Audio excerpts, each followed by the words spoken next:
To the Faded Off-Road YouTube channel. I'm going to be ticking off one of the boxes on that list that I made. You can follow my Instagram at Faded Off-Road, you might have seen it on my story. And today I'm going to be making the turd safe-ish, so that when I go on my road trip over Christmas, I won't have to worry about breakdowns hopefully. So to do that, I'm going to be swapping out my tie rod ends, my steering idler and my pitman arms so that my steering doesn't fall to pieces when I'm going down the highway.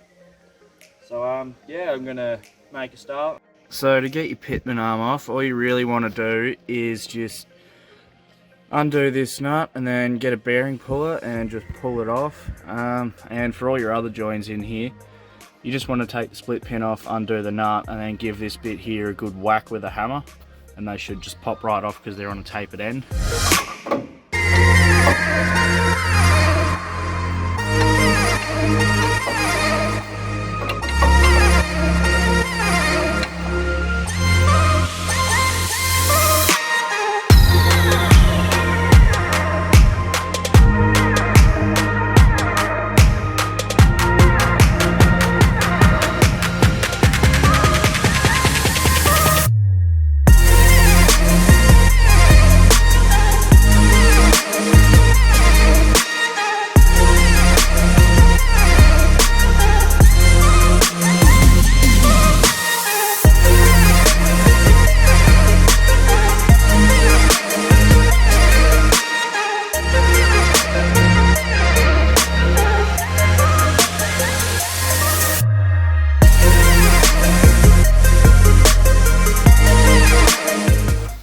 So all you have to do is grab a decent sized hammer, and all these solid bits where the joint goes into, you just want to give them a good couple of smacks with a hammer and you'll just watch them pop out.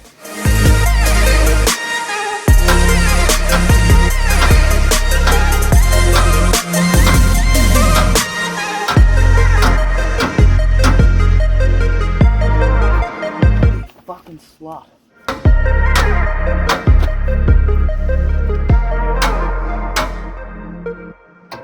Fucking finally.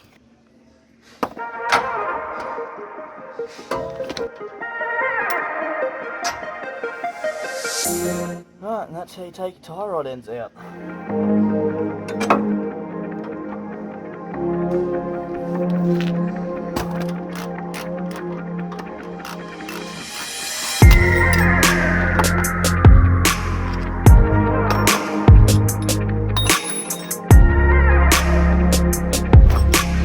So these are all my steering components. I think all up it was about $500 for the lot of them, all from Bursons, so it's not too bad.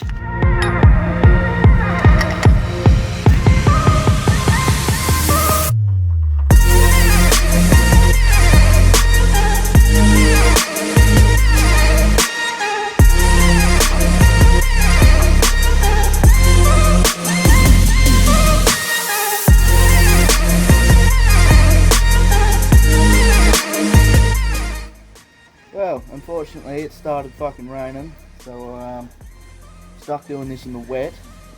But I just got this bearing puller from Total Tools, about $60, and it should get this off hopefully fairly easy.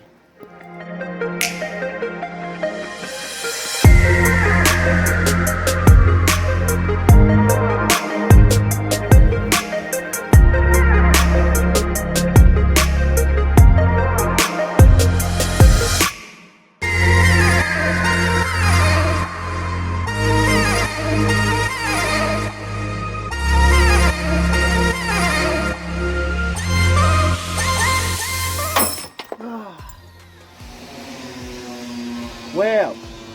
Fucking wow. Well, I guess don't buy that. That was fucking shit.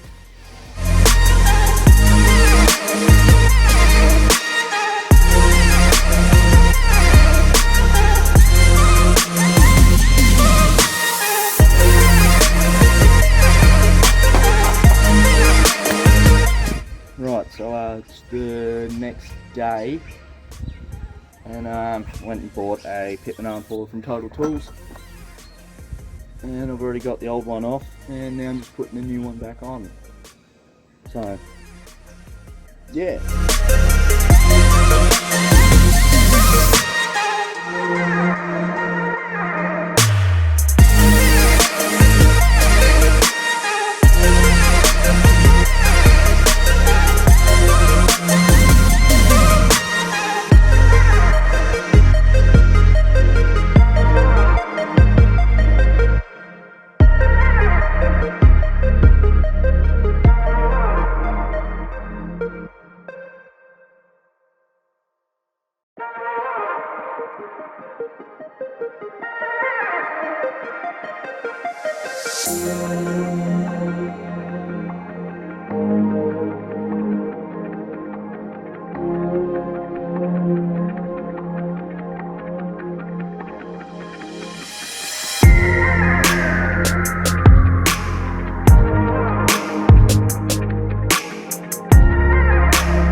Putting it back on is pretty easy. All you got to do is remember which way it came off, and then just line these grooves up with this little line here, and yeah, then just bolt it all the way back on as tight as you can get it, and that's about it. So there's two ways of doing your tie rod end so that you get a rough wheel alignment at the end, just so you can actually drive it to the shop to go get a proper one done.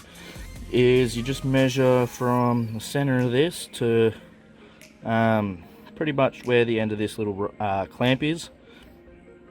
Or the other way to do it is, as you're undoing it to get it out, you count the amount of rotations you've done, and if your threads are the same length on the new ones, you just thread it in the amount that you unthreaded it. But I'm just going to measure it in case mine aren't the same, and because I can't be bothered counting, so that's what I'm going to do. Right, so from the center of this end to this start of the clamp for this side is 44mm, and on this end it is a 161mm. So I'm just going to undo these and then thread the new ones in till they're about that length, and then line them up roughly from there.